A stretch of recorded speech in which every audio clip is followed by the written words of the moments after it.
Not a good time, Wendy. Dad's dead. What? Hi, sis. Mommy. What's different about her? The boobs. She had a little touch-up.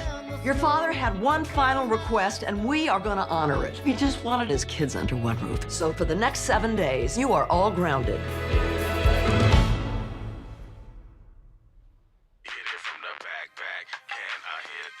Hey. What? Oh, no, we're just sitting in an awkward silence. Whoops. We come apart there. Mom, close that robe. It's just breasts, Judd. Same ones you suckled at. No, Mother, those are not the same breasts you nursed us with. You got bionic breasts now. Is it the whole world or is it just his family? You need to put a baby in that woman, like, yesterday. Have you had your man parts checked? Since you may have emptied them over the years. My room is next to yours. My room is next to yours. I've been chasing this idea about a perfect life. But life is unpredictable and irrational and complicated. And I want a complicated life.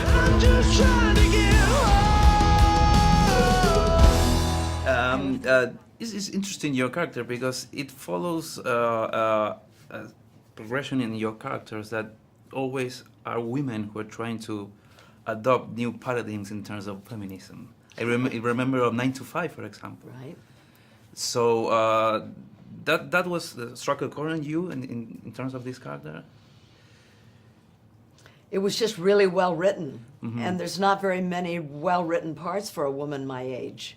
You know, that's complicated and funny and sexy and experimental and all of those things. It's just difficult to find. So, you know, my best friend produced the movie, Paula Weinstein, and I had been hearing from her over the years about the film and the project, and I knew I wanted to play the part. So when the time came, and then Tina and Jason had been cast, wow, I said, well, and would I love to be able to act with them?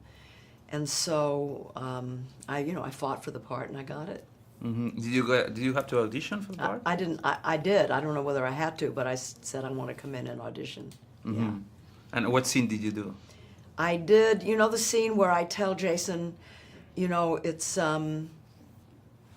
your dad loved you for who you were. You know, it's the scene up in the bedroom when I'm giving him a coat to wear to the temple.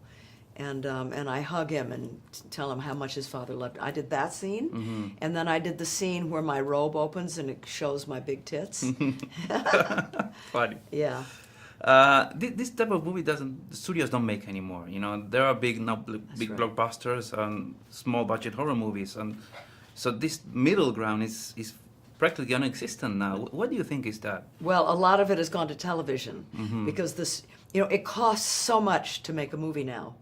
You know, even if the movie is a low-budget movie, for prints and ads, all the publicity, it costs a lot of money. So movies only want to do great, big, huge tentpole movies with special effects and everything that they feel, obviously not always true, stand a better chance to make a lot of money. So for a studio, one of the great studios like Warner Brothers, to get behind This Is Where I Leave You, which is what we call a character-driven movie, is very commendable. I'm so proud of Warner Brothers, and that's why I want the movie to do well, because if it does well, then maybe more movies will do it. But this kind of thing is done more often on, you know, an independent basis, you know, where you have to scrounge around for financing, or, you know, on television. A long time ago, these movies were the big blockbusters. If we take That's in right. the 60s and the 70s. That's right. You know, those movies that I made for studios in the 70s and the 60s, a studio wouldn't do those anymore. So what do you think is that? Because it costs too much. Is the cost? Yeah. Is the money? Yeah. Since you've been here in Hollywood since the 60s, what do you think what's changed in terms of, and not money, but in terms of directing, in terms of directors, in terms of filmmaking? Well, one of the big changes is the film, technically. Film is different. So you don't have to have all the huge lights.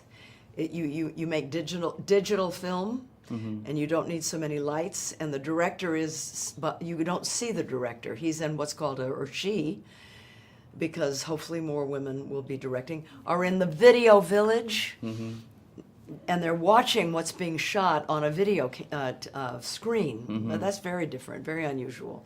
I like it a lot because I like to see what I just shot, but it's, you know, it's just different. What's the best director you ever worked with? Oh, gosh. Alan Pakula, Sidney Pollack, Fred Zinnemann. I mean, I've worked with some great, great directors. You mentioned movies from the 70s. Yeah, yeah, and 80s. Okay, well, thank you very much. Pleasure. Thank you, pleasure. Bye-bye. Bye-bye.